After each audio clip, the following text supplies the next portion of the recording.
Welcome to the Learning Pines YouTube. We hope this video helps. You have SQL Server access and an XML column. Start by selecting the XML and shredding it. First, use the Nodes method on the XML column to project nodes as rows, then cross-apply the result. Once done, use value to extract scalar values from each node.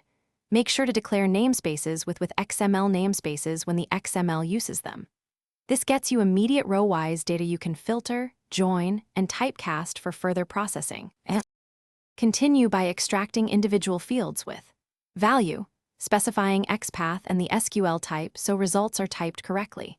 For nested XML, use query to return XML fragments, then reapply nodes on those fragments to dig deeper.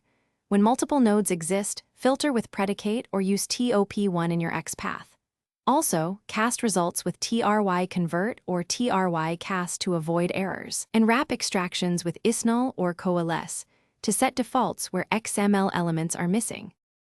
Finish by inserting the shredded and typed results into your target tables or aggregate them with group by as needed. For performance, add a primary XML index or selective XML indexes on frequently queried paths.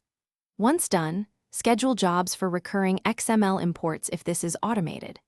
If something breaks, check your XPath expressions, ensure XML namespaces are declared, and verify the requested SQL types match actual data. Fixing those three usually resolves extraction errors quickly. Thanks for watching. Consider subscribing if we helped you.